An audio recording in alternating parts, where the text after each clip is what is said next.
আসসালামু আলাইকুম, আশা করি সবাই ভালো আছেন। সো আজকের এই ভিডিওতে একজনের সাথে পরিচয় করাই দিব, যার নাম হচ্ছে আব্দুল্লাহ আল মামুন। উনি চায়নাতে গ্রাজুয়েশন কমপ্লিট করছে অ্যান্ড করার পর ঠিক চায়না থেকে ইতালিতে আসছে এবং পাদোয়া ইউনিভার্সিটিতে মাস্টার্স করতেছে সাইবার সিকিউরিটিতে। সো আজকে ওনার এক্সপিরিয়েন্সটাই জানবো যে উনি চায়না থেকে কিভাবে অ্যাপ্লাই করছে অ্যান্ড ওনার কত টাকা লাগছে অ্যান্ড হোল এক্সপিরিয়েন্সটা এবং অ্যাপ্লিকেশন কতটা স্মুথ ছিল, কোন কোন জায়গায় ডিফিকাল্টিস ফেস করছে। So overall A to Z একটা ওভারভিউ দেওয়ার ট্রাই করবো।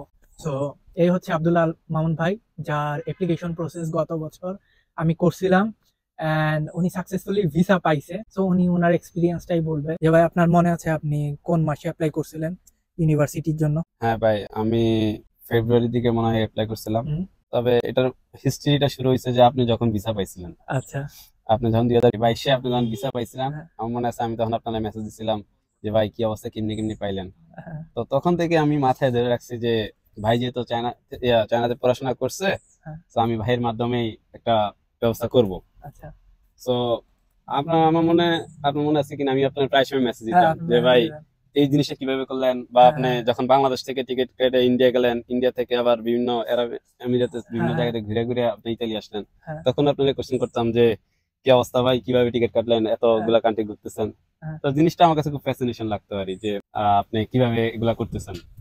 তো যখন আমি গ্রাজুয়েশন লাস্টের দিকে থিসিস হ্যাঁ, হ্যাঁ, করতেছিলাম, তখনই আমার মনে হলো যে না, বাইরে এবার একটা প্রপার টাইমে নক দিই, দেখি কিভাবে কি করা যায়। হ্যাঁ, তারপরে আমি আপনারে কল দিছিলাম। তখন আমার মনে আছে ডরমিটরির নিচে আমি প্রায় 40 মিনিট, আধা এক ঘন্টার মতো আপনার সাথে কথা হয়েছিল। হ্যাঁ, ইতালির কি অবস্থা, কেমনি কি স্কলারশিপ, হ্যাঁ, তা আপনি সবকিছু বলছিলেন। পরে বললেন যে ভাই যা যা আছে কাগজপত্র সব রেডি করেন। হ্যাঁ, পরে তখনই আমি ভার্সিটিতে যোগাযোগ করে আমার এমওআইটা নিলাম। হুম, আমার যদিও আমাকে এমআই আরো পরে দিছে, গ্রাজুয়েশনের হ্যাঁ, সময় এমআই দিছে, বাট এর আগে আমি একটা নিয়ে নিছিলাম। হ্যাঁ, একটা এমআই নিছিলাম, এলওআর নিয়ে কাজ করছিলাম, প্রফেসরের মেল দিছিলাম যে আমার এলওআর লাগবে, হ্যাঁ, মানে লেটার অফ রিকমেন্ডেশন যেটা আছে, দুইটা লাগবে। তো থিসিসের মাঝখানে আপনার সাথে যখন কথা হইলো, আপনি আমার প্রসেসটা করলেন। আর একটা জিনিস ভালো লাগছে ভাই, আপনি বললেন যে ভাই আমি আপনার রাস্তা দেখিয়ে দিব, হ্যাঁ। আপনি বাকিটা করতে হবে। তো যেটা আমার কাছে বেশি ভালো লাগছে, এবং লাস্ট পর্যন্ত আপনি আমার অ্যাপ্লিকেশন ফি, সিমিয়ার ফি সবকিছু আপনি করছেন। তো এটা ভাই আমি এখানে একটা এই জিনিস আর কি। বলতে চাই, হ্যাঁ, যেটা আপনার ব্যাপারে খুব ভালো একটা জিনিস, কারণ ফাইল তো আমি আরো অনেকের প্রসেস করছিলাম হ্যাঁ, আপনার সাথেই। তো আপনার ব্যাপারে এই ভালো জিনিসটা ছিল, আপনার যখন একটা জিনিস ইনস্ট্রাকশন দিছি যে ভাই আপনি এই জিনিস এই ডকুমেন্টটা কালেক্ট করেন, হ্যাঁ, হ্যাঁ, আপনি ইমিডিয়েট যেমনি হোক এটা এটা ম্যানেজ ম্যানেজ করে করছেন। ফেলছিলাম। হ্যাঁ, তো এটা ঠিক আপনার ছিল। মধ্যে ওই ডেডিকেশন ছিল যে বলছে আমার হ্যাঁ, এটা আমার এটা লাগবে, আমার আমি লাগবে, ম্যানেজ রাইট। করি হ্যাঁ, যেমনি হোক। তো হ্যাঁ, এই আর ইভেন আমার এখনো মনে আছে যে মেসেঞ্জারে আপনি আমারে জিজ্ঞেস করতেছিলেন যে ভাই আমার ভিসা হবে কিনা, মানে লেক অফ কনফিডেন্স কি ছিল। পরে হ্যাঁ, আমি এটা বলছিলাম ঠিক। যে ভাই আপনার ভিসা 100 হবে, তবে আর ভাই, আপনার ভিসা হইছেই। এদিক দিয়ে আমি একটা জিনিস ভাই আপনার ব্যাপারে, সেটা হলো যে আপনি সবসময় আমার প্রতি একদম 100% কনফিডেন্ট। ভাই আপনার ফোন দিলে আরে ভাই টেনশন করেন না, 100% মিস পাবেন আপনি। কারণ ভাই আপনার আলহামদুলিল্লাহ ভাই, প্রোফাইল আমার ভালো হয়েছে ছিল ভিসা। and একটা ভালো প্রোফাইলের প্রতি বোঝা যায় ভাই মানুষের ডেডিকেশন। আপনার একজন ব্যক্তির ট্যালেন্ট হয়তো তারা ধোকা দিতে পারে, কিন্তু হার্ড ওয়ার্ক হ্যাঁ, কখনো ধোকা দেয় না। তা অবশ্যই আপনি ঠিক। ডেডিকেটেড ছিলেন আর আপনার যেমনি বলছি আপনি ওইভাবে করছেন। আপনার ফাইল হ্যাঁ, খুব ভালো। আমি জানি না ফাইল আমি অন্যদেরও যেমনি প্রসেস করছি আপনার এটাও সেম এরকম না যে আপনি খুব স্পেশাল, কারণ হ্যাঁ, তা সবার তো এটা ঠিক ভাই আছে, আমি সমান। জানি। বা তারপর ফাইল দেখলে একটা বোঝা যায়, একটা আইডিয়া হয়। তো ভাই সেকেন্ড আরেকটা জিনিস জানতে চাই হ্যাঁ ভাই। যে বাংলাদেশ থেকে তো হিউজ পরিমাণ ভিসা রিজেক্টেড হয়, চায়না হুম। থেকেও হয়, হয় না যে তা না। হয়েছে, বাট আমার সাথে হয়েছে বাট কয়েকদিন। চায়নাতে একটা জিনিস ভালো যে ডকুমেন্টের লেকনেস থাকলে তারা বলে। বলে দেয়, হ্যাঁ, তো ইমেলে বলে দেয়। আপনি যখন ইউনিভার্সিটিতে আবেদন করছেন হুম, বা হুম। আমায় ডকুমেন্ট সেন্ড করছেন, আপনি কি কি ডকুমেন্ট আমায় পাঠাইছিলেন? ও, আমি ফার্স্টে সিভি দেই নাই আপনাকে, হুম, পরে বলছিলেন যে সিভি লাগবে। হুম, তখন আমি আপনাকে আমার ইউরোপার সিভিটা দিছিলাম, পরে আপনি হ্যাঁ, আবার বলছেন যে এই জায়গায় যে মডিফাই করেন। হ্যাঁ, পরে আমি মডিফাই করলাম। হ্যাঁ, ইনিশিয়ালি আপনাকে আমার যখন প্রভিশনাল সার্টিফিকেট গুলো ছিল, হুম, যেহেতু হুম, ভার্সিটি থেকে দিছিল, এবং হ্যাঁ, এমআই দিছিল, এলওআর, তারপরে ট্রান্সক্রিপ্ট, ট্রান্সক্রিপ্ট দিছিলাম, হ্যাঁ, তারপরে এক্সট্রা কারিকুলাম কিছু দিছিলাম মনে হুম, হয়। হুম, হুম, দিছিলেন, তারপরে হচ্ছে আপনাকে মানে এসওপিটা দিছিলাম, এসওপি দিছিলেন, স্টেটমেন্ট অফ পারপাস যেটা আছে, হুম, হুম, হুম, ওইটা দিছিলাম, এবং এটা আমি পরবর্তী মডিফাই করে দিছিলাম। হ্যাঁ। পরে এই এই বেসিক্যালি এই পেপারগুলো দিছিলাম, ডকুমেন্ট এগুলোই গুলাই তো ছিল। লাগে, হ্যাঁ, বেসিক্যালি। আর একটা জিনিস, যারা চায়না থেকে অ্যাপ্লাই করে তাদের কিন্তু হচ্ছে সিএইচএসআই ভেরিফিকেশন ও করতে হ্যাঁ, হ্যাঁ, হয়। সিএইচ এটা লাগবে, হ্যাঁ। সো অ্যাপ্লিকেশনের সময় হয়তো এমনি করা যায়, বাট হ্যাঁ, সিএইচএসআই টা এটা লাগে। ঠিক আছে। এন্ড দেন অ্যাডমিশন হইছে এরপর। এরপরেই তো সবকিছু আলহামদুলিল্লাহ স্মুথলি যাইতেছে। হ্যাঁ, তবে এটা ঠিক, আমি আপনার সব ব্যাপারে আপনার হেল্পটা পাইছি। হ্যাঁ, আমার ধরেন অ্যাকোমোডেশন, তারপরে পারমিশন সোজন্য না আসার পরে, হুম, হুম। তারপরে স্টিল এখনো কোনো একটা কিছু করার আগে আমি আপনার জানাতেছি। লাস্ট কয়েকদিন আগে ঘুরতে গেলাম, ওইটা তো তারপরেও ভাই জানাই দিলাম যে ভাই যাইতেছি এক জায়গায়, হ্যাঁ। এই আরকি। তো এটা আমার কাছে ভালো, এজ আ মেন্টর হিসেবে আপনি আমাকে গাইড করতেছেন, যার জন্য আমি ভাই অলওয়েজ আমি আমার গ্রেটফুল। সর্বোচ্চটা দিয়ে চেষ্টা হ্যাঁ, করছি। আর আপনার ভিসাটা আপনার ভাগ্যে ছিল, সেটাই। because আপনি অনেক ডেডিকেটেড হার্ড ওয়ার্ক করছেন। জি আলহামদুলিল্লাহ। তো যদি অ্যাপ্লিকেশন প্রসেসে আসি, ফার্স্টে জি ভাই। আমরা অ্যাপ্লাই করছি, হ্যাঁ। দেন আপনার অ্যাডমিশন হইছে, হুম, হুম। অ্যাডমিশন ফি পে করছি, অ্যাডমিশন ফি, হ্যাঁ। এন্ড দেন হচ্ছে আমরা সিমিয়া করছি। সিমিয়া, হ্যাঁ, সিমিয়া সিমিয়ার করা, আগে যেহেতু আমি চায়না থেকে গ্রাজুয়েশন করছি, হ্যাঁ সিমিয়ার আগে আমার সিএইচআই কমপ্লিট করা আছে। আচ্ছা, এরপর আমরা হ্যাঁ। সিমিয়া করছি, হুম। এরপর হচ্ছে প্রি এনরোলমেন্ট, ফি এনরোলমেন্ট, ইন্স্যুরেন্স লাগছে, ইন্স্যুরেন্স, হ্যাঁ। এন্ড দেন হচ্ছে আপনি ভিসার জন্য অ্যাপ্লাই হ্যাঁ, করছেন। আর একটা দিক যে আমরা যেহেতু চায়না ছিলাম, আমাদের অ্যাকোমোডেশন নিয়ে তেমন হ্যাঁ, ঝামেলা হ্যাঁ, ছিল হ্যাঁ। না, কজ আমরা হোটেল বুকিং দিলে হুম, হয়ে হুম। যেত। তো তো আমিও হোটেল বুকিং দিছিলাম, এটা ফ্রি ছিল কন্টিনিউয়াস। and এটা একটা প্লাস পয়েন্ট, হ্যাঁ, কারণ এটা আমাদের জন্য বাংলাদেশ প্লাস থেকে পয়েন্ট অনেক ছিল, টাকা রাইট। খরচ হয় হুম। অ্যাকোমোডেশনে। চায়নাতে এই জিনিসটা একটা প্লাস পয়েন্ট যে হ্যাঁ, টাকা হ্যাঁ। কম খরচ হয়, অ্যাকোমোডেশন এট লিস্ট সেভ হয়। এন্ড তারপর আপনি যখন চায়না থেকে ইতালি, তো আপনি ডাইরেক্ট চলে আসছিলেন, হ্যাঁ, তাই না? হ্যাঁ, হ্যাঁ, আপনার বাংলাদেশ ফ্লাইট থেকে টিকেট plane। কত টাকা লাগছিল আনুমানিক? আমার ফ্লাইট টিকিট ছিল অ্যাজ আই রিমেম্বার মনে হয় 2200 ইউরো ছিল, মানে 2200 ইউরো। 2200 ইউরো, বাই সরি, 2200 2200 আরএমবি, আরএমবি 2200 ছিল, আরএমবি। ভাই ইউরো বলতে বলতে এখন আরএমবি ভুলে গেছি। বা আনুমানিক বাংলা টাকায় আনুমানিক কত? বাংলা টাকা মনে হয় 44,000 এর মতো তো বাংলাদেশ থেকে আসলেও কিন্তু আহামরি খুব বা বেশি যে লাগে 40,000 তা মতো এমন লাগছে। না। হ্যাঁ, আমি নিজে অনেক কম টাকায় টিকিট হ্যাঁ। কাটছিলাম, যদি অনেক আগে কাটতে হয়, and একটু বুঝে শুনে, না, আমার জন্য আবার একটা প্লাস পয়েন্ট ছিল ভাই। আমি যেহেতু দালিয়ানে ছিলাম, হ্যাঁ, আমার দালিয়ান থেকে চেন্দুতে আসা লাগছে হ্যাঁ, এবং চেন্দু থেকে আমার ডাইরেক্ট রোমে। সো হ্যাঁ। এই জিনিসটা দুইটা ফ্লাইট মিলে আমার কিন্তু 22 ইউরো আবার পরে পড়ছে। আপনি রোম থেকে পাদুয়া রোম থেকে আমি আসছেন। পাদুয়াতে ডিরেক্ট স্পিড ট্রেনে চলে আসছি। ওটাতে কত টাকা ওইটা আমার লাগছিল? 90 ইউরোর মতো তো লাগছে। তো আপনি অনেক টাকা সেভ করতে হ্যাঁ, পারছেন ভালো এমন একটা টাকা। আমার মনে হয় হিসাব করছিলাম 44,000 মতো একদম ইন টোটাল আমি পাদুয়া আসা পর্যন্ত ভাই আরেকটা সবকিছু জিনিস, যে লাগছে। চায়না থেকে যারা আসবে হুম। ইন কেস, তো ব্যাংক স্টেটমেন্ট আনুমানিক কত টাকা দেখাইতে হবে? আচ্ছা, ব্যাংক স্টেটমেন্টের ব্যাপারে এটা একটা আনসার্টেন একটা ব্যাপার, কারণ হুম, আমি এমনও দেখছি যে 70,000 দেখাইছে, তাকে আবার বলছে যে আরো ওয়েট করার জন্য। আবার কেউ 1 লাখও দেখাইছে, সমস্যা হয় নাই। আবার আরেকজন দেখছিলাম ভাই 1,07,018 মতো দেখাইছিল, হুম, পরে ওনারটা ভিসা রিজেক্ট হয়েছে, বাট এটা ওনারটা রিজন ছিল। সো হোয়াট এভার, আমি ব্যাংক স্টেটমেন্টের ব্যাপারে বলবো যে 80,000 টাকা সেফ। যদি আমি 80,000 বলি, যদি পসিবল হয় 80 থেকে 1 লাখ আরএমবির মতো রাখাটা ভালো। বাট আমার ক্ষেত্রে আমি রাখছিলাম 1,20,000 আরএমবির মতো রাখছিলাম মনে হয়। আর এই টাকাটা কি 6 মাসে রাখতে হয় নাকি জাস্ট না, না, ট্রানজাকশন না, করে? এটা 6 মাসে রাখা লাগে না, কারণ আমি লাস্ট 15 দিনের মধ্যে সব টাকা রাখছিলাম। তবে দ্যাট এখানে মিন্স কেউ হ্যাঁ, যদি ধরেন ট্রানজাকশন করতেছে, হ্যাঁ, বাট তার অ্যাকাউন্টে আহামরি টাকা নাই, হ্যাঁ, এবং ভিসা অ্যাপ্লিকেশনের 10-15 দিন আগে সে এটাই টাকাটা এটাই রাখলো, এনাফ, এটাই তো এনাফ, তাই না? এটাই এনাফ। হ্যাঁ, এন্ড চায়নাতে অ্যাপ্লিকেশন প্রসেস অনেক হুম, স্মুথ, ভিসা রেশিও ভিসা অনেক ভালো। রেশিও ভালো। হ্যাঁ, আর আরেকটা ব্যাপার হচ্ছে যে ব্যাংক যে এতগুলা টাকা আপনার আছে, এটা আপনাকে হয়তো কোশ্চেন করতে পারবে যে আপনি হুম, এতগুলা টাকা কিভাবে পাইছেন, বাট সিম্পলি বলেন যে আমার ফ্যামিলি থেকে দিছে। হ্যাঁ, ঠিক আর আছে। আরেকটা ব্যাপার, এটা নিয়ে বদার করে না যে সোর্স অফ ইনকাম কি, আপনার হুম, ফ্যামিলি ইনকাম বাংলাদেশ তো এটা অনেক বড় বাংলাদেশ থেকে ঝামেলা। এটা অনেক বদার করে, বাট এখানে আমার কিছু করে নাই। তবে একটা ঠিক যে আমি এটা রিমাইন্ডার দিয়ে রাখতে চাই, যদি আপনার চায়না বিএফএস এ যারা দাঁড়াবে, হ্যাঁ, তো বিএফএস আপনাকে জিজ্ঞেস করতে পারে যে আপনি এই টাকাটা কই পাইছেন, বাট জাস্ট সাইলেন্ট থাকেন, বলবেন যে এটা আমার টাকা দরকার নেই, আমার ফ্যামিলি দিচ্ছে, ফ্যামিলি আমাকে ট্রান্সফার করছে।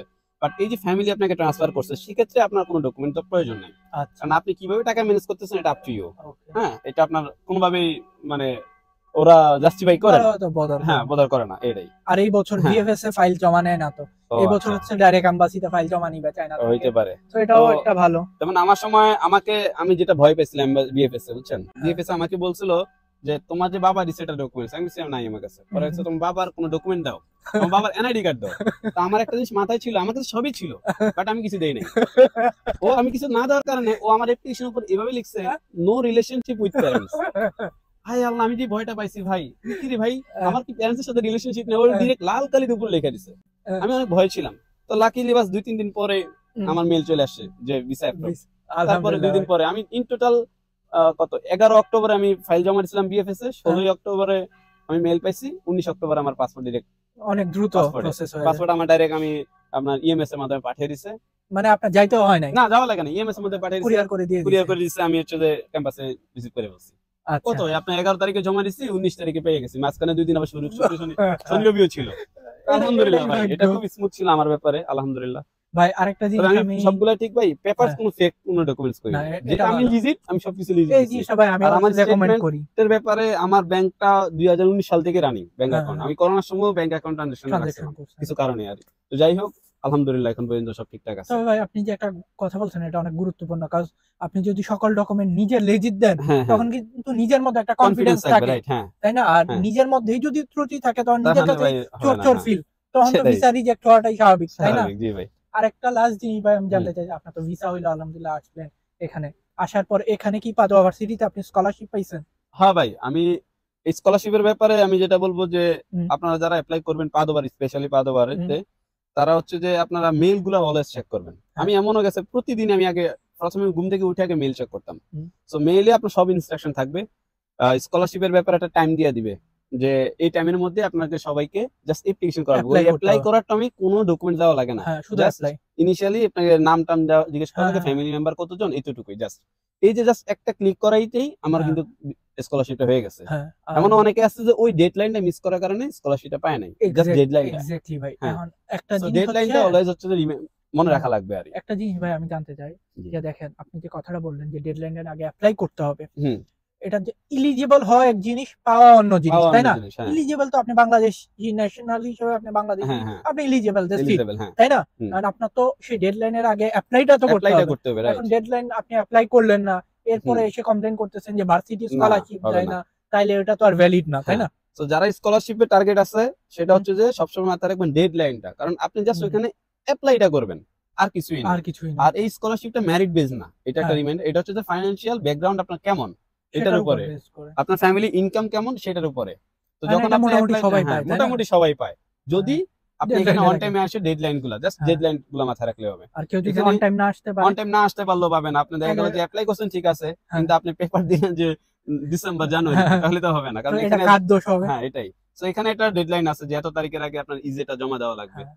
সো আলহামদুলিল্লাহ সবকিছু ঠিকঠাক ছিল। আর আপনি ফার্স্ট বুঝতেছি না। ইনস্টলমেন্ট কত টাকা পাইছেন স্কলারশিপে? এটা ছিল 1966। মানে বাংলা টাকায় কত আসতে পারে আনুমানিক? 2.5 লক্ষ বাংলা বা- টাকায়, হ্যাঁ এরকমই। তো মানে 2 লাখ স্কলারশিপের 50 যে মতো। টাকাটা এটা একবারে দেয় না, ভেঙে ভেঙে দেয়। হ্যাঁ, এটা দুইটা বাট ইনস্টলমেন্টে দেয় কেউ না। যদি অন টাইমে এসে ডকুমেন্ট সাবমিট করতে পারে হ্যাঁ, প্রপারলি, হুম। দেন সে পাইতে পারে স্কলারশিপ, হ্যাঁ, রাইট? এবং আমি যেটা পাইছি যারা হচ্ছে যে অ্যাকোমোডেশন অ্যাকসেপ্ট হ্যাঁ, করছে, হ্যাঁ। তাদের তো আরো বেশি হবে। তারা আরো বেশি তারা পাইছে, আরো বেশি পাচ্ছে। স্বাভাবিক। কারণ আমার অ্যাকোমোডেশন অ্যাকসেপ্ট হয় না আনফরচুনেটলি। আর আপনি তো এখানে আসার পর জবও করলেন, জবের হ্যাঁ। অভিজ্ঞতা হলো, তো আপনি জবের কি জবের মনে হয়? অভিজ্ঞতা আর জবের ব্যাপার হলো যে এজ এ স্টুডেন্ট হিসাবে এখানে পার্ট টাইম জব পাওয়াটা একটু ডিফিকাল্ট, হুম, বাট ম্যাক্সিমাম টাইমে যারা করে আর ফুড ডেলিভারি দেয়, তারপরে হচ্ছে যে এমনি বাসা ছাড়া কিছু করা যায় না। তবে আমি একটা জব পাইছিলাম, সেটা হচ্ছে ভ্যানিসে, এটা ইয়াতে, বাট আনুমানিক কয়দিন করছেন? ওইটা আমি বেশি দিন করি নাই, 15 দিন করছিলাম। আর আপনাকে 15 দিনে কত টাকা দিছে? ওইটা তো পার্ট টাইম ছিল না, ফুল টাইমের মতো মানে ছিল আর কি। হয়তো তো আপনার ফ্রি 15 টাইমে দিনে, আপনি হ্যাঁ করছেন, ফ্রি টাইমে করছিলাম, 15 দিনে ওটা 800 মতো পেয়েছিল। তো 15 দিনে 800 ইউরো হইলে তো হুম। ভালো একটা অ্যামাউন্ট বাংলা টাকায়। এটা ভালো অ্যামাউন্ট, ঠিক আছে, কিন্তু ওইটা আমার কাছে একটু হার্ড লাগতেছিল এবং আমার আর বাসা থেকে ডিসটেন্সটা অনেক, আমি এটা করিনি। ভাই আমি আপনার একটা অপিনিয়ন জানতে চাই জি। যে ইতালিতে যেই আসে হুম। বাংলাদেশ থেকে, আমরা আসি অবভিয়াসলি, আমরা এখানে আসি যে আমরা সেটেল হইতে চাই হুম, হুম। ইন ফিউচার, এটা In তো অনেক future, লং টার্মের Long ব্যাপার, process, আসার পরেই তো সব পাবো না, তাই না? তা তো অবশ্যই, স্বাভাবিক। স্বাভাবিক। বাট আপনার পার্সপেক্টিভ থেকে, ভিউ থেকে কি মনে হয় একটা স্টুডেন্ট এখানে আসার পর তার কোন জিনিসে ফোকাস করা উচিত, স্টাডি না টাকা কামানো? যে কোনো একটা তো করতে হবে। হুম, হুম। আসলে আমি যেটা মনে করি যে হুম। অ্যাজ এ স্টুডেন্ট হিসেবে এখানে আসার পরে পড়াশোনাটাই করা উচিত। সো এখানে পড়াশোনাটা করলে দেখা গেল যে আপনার স্কলারশিপে যে টাকাটা আসে, এটা একটা ভালো, একটা হ্যান্ডসাম একটা মোর দেন মোর দেন এনাফ। স্কলারশিপের ফুল টাকাটা যখন পাওয়া যাবে তখন মোর দেন এনাফ। আরেকটা জিনিস কি, এখানে স্কলারশিপ পাওয়ার পরে পড়াশোনা যদি কন্টিনিউ করার পরে ভালো একটা ফিউচারও আছে। আপনি ইতালি না থাকতে চান, অন্য দেশে অন্য দেশে যাইলেও যাবেন। আপনার অ্যাক্সেস এটা ভালো। আপনি বাংলাদেশ বলেন আর অন্য কান্ট্রি থেকে ভিসা রেশিও যেটা হবে, এখানে আপনি আসলে আরো বেড়ে যাবে। স্বাভাবিক, হুম, আপনি ইতালিতে বেড়ে যাবে। পড়াশোনা করলে আর 29টা দেশে হ্যাঁ, জব আর দিয়ে দেওয়া যায়। ইউরোপের একটা ডিগ্রি অনেক ভ্যালু আছে, অনেক ভ্যালু। আর যতটুকু ভ্যালু তার চাইতে হার্ড হচ্ছে যে আমি মনে করি যে ডিগ্রিটা পাওয়া। অবভিয়াসলি খুব কম মানুষই একটা একদম ফিক্সড টাইমে ডিগ্রিটা নিতে পারে। And তারাও টাকাটা এই কারণেই দেয় যেন আপনি পড়াশোনা করেন, পড়াশোনায় করবেন, হ্যাঁ, সেজন্যই তো স্বাভাবিক। দিচ্ছে, তাই না? হ্যাঁ। এখন আপনি আসার পর পড়াশোনা রেখে ঘুরতেছেন ফিরতেছেন, হুম, হুম। অন্য ধান্দায় চলে গেছেন টাকা অন্য কামানোতে, ধান্দা গেলে হবে না। হ্যাঁ। তাইলে তো আর আপনি ডিগ্রিও নিতে পারছেন না, স্কলারশিপও থাকবে না, হুম, তা তো তাই না? অবশ্যই। জি। আর রিসেন্টলি যে আপনি ভাই ট্যুরে দিলেন, এতগুলা দেশ ঘুরে আসলেন, আপনার কি মনে হয় যে আপনার সেনজেন ভিসার বদলে আপনি এটা করতে পারছেন, আর নাকি হচ্ছে এমনি জাস্ট নরমাল বাংলাদেশি পাসপোর্ট দেখে না, দিয়ে দিয়েছেন? এটা একটা পাওয়ার, মানে সেনজেন ভিসা এবং এই দেশের টিআরসি একটা পাওয়ার। যেমন আমি গত সপ্তাহেই তো মনে হয়, হ্যাঁ, পোল্যান্ডে গেলাম, জার্মানি গেলাম, যদিও আমার ডেনমার্কে যাওয়ার ইচ্ছা ছিল, হুম। কিন্তু আমি একা দেখে যে আমরা প্ল্যান করলাম, Plan টিকেটও করছিলাম। পাঠালাম হ্যাঁ। আপনারে। কিন্তু কথা হচ্ছে যে যেটা দেখলাম যে আপনার যখন সেনজেন ভিসার একটা পাওয়ার আছে, সেটা হ্যাঁ। হলো যে আমি যখন গেলাম, মনে হয় আমার কাছে ঢাকা থেকে আমি চট্টগ্রাম গেছি। হুম। আমার ইমিগ্রেশন কোনো পাসপোর্ট কোনো কন্ট্রোল কিছুই নাই। কিছু নাই, কোনো চেকিং নাই, কিছু নেই। জাস্ট যারা হচ্ছে আমি যেহেতু এয়ারলাইন্সে রায়ানএয়ারে টিকিট কাটছিলাম, ওরা জাস্ট ভেরিফাই করছে যে এই টিকিটটা আমার কিনা, হ্যাঁ। এটা দিয়ে পাসপোর্টটা চেক করে। বাট একটা শিওর মাস্ট যে আপনার কাছে যে দেশে থাকবেন টিআরসি হুম। এবং পাসপোর্ট দুইটা সাথে রাখা লাগবে। আর ওরা চেক করবে না, বাট সাথে রাখা লাগবে, যেহেতু আপনি অন্য একটা কান্ট্রিতে যাইতেছেন। ভাই আমি লাস্ট এই ভিডিও আমি শেষ করে দিব, তো লাস্ট আপনার একটা ওপিনিয়ন চাই, যেটা হচ্ছে আপনার ফাইল যদিও আমি প্রসেস করছি, বাট আমার মনে হয় যে আপনি কন্ট্রিবিউশনটা আমার থেকে বেশি ছিল। হ্যাঁ Because হয়তো আমি একটা কাজ করছি, বাট সম্পূর্ণ কাজটা আপনি দেখতেছেন, জানতেছেন, একটা ট্রান্সপারেন্সি ছিল, হ্যাঁ হ্যাঁ রাইট? সো আপনিও কিন্তু জানতেছেন যে প্রসেসটা ভাই কি কিভাবে করতেছেন না করতেছেন। আগাচ্ছে। And এখানে আসার পরেও যতটুকু পারছি আমি আমার জি, সাধ্য মতো আলহামদুলিল্লাহ। করছি, জি তাই না? আলহামদুলিল্লাহ। যে জিনিসটা আমার সাধ্যের নাই ওটা তো আমার পক্ষে দেওয়া সম্ভব না। স্বাভাবিক। বাট আপনার কি মনে হয় যে আমার সার্ভিস থেকে কি মনে হয়, আপনার ওপিনিয়ন? সার্ভিস হচ্ছে আলহামদুলিল্লাহ ভাই ভালো। আর যারাই ধরেন সার্ভিস নিবে অন্ধের মতো সবাইকে বিশ্বাস না করাই ভালো। এই আমি জিনিসটা ভাই আপনাকে আমি পেপার দিলাম, recommend করি না। হ্যাঁ আমি এই আপনাকে হ্যাঁ, পেপার হ্যাঁ, দিলাম যে ভাই এটা করে দিন, আমি হ্যাঁ। ঘুমাই না, তাইলে এটা তো হবে হইলো না। না, কারণ কারণ ভিসা আপনি- পাইলে আপনি পাবেন, হ্যাঁ ভিসা পাই, এবং এটা সবসময় সবকিছু রিলাই করা আরেকজনের হবে উপর না, ডিপেন্ডেন্ট হওয়া উচিত ডিপেন্ডেন্ট হওয়া না। উচিত না। আমি আপনাকে দিলাম, ঠিক আছে, হুম। আপনি সবকিছু করতেছেন এবং এটা আপনার জন্য আমার আপনারও একটা তো ভালো জানা উচিত হ্যাঁ, যে কিভাবে যেমন আগাচ্ছে প্রসেস।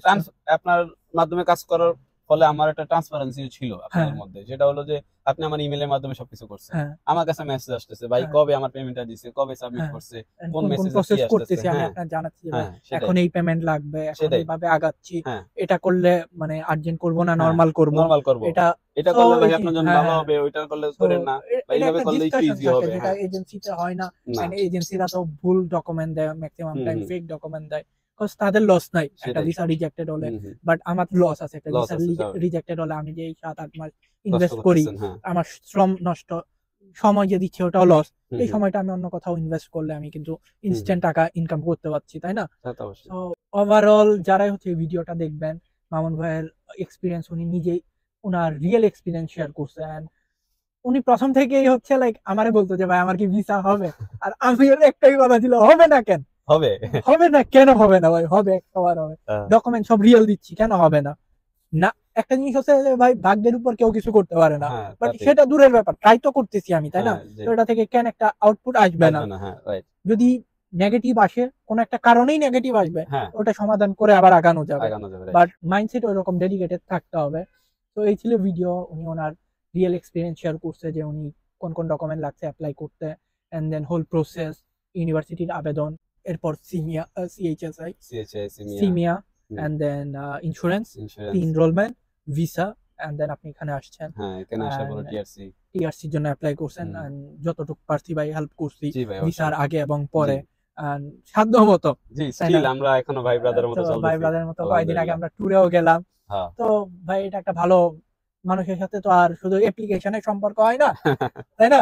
অ্যাপ্লিকেশন আপনি কোনো একটা ভিসা থ্রোতে ভাই সম্পর্ক হয়, সম্পর্ক আর হয়, সম্পর্কটা and যতটুকু then বিল্ড আপ রাখা যায় রাখা যায়, ওটাই এটাই ভালো। হচ্ছে। এটা পাহা কিন্তু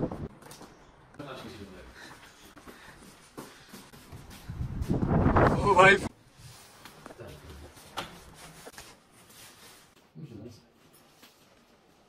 টিভি কি চলে?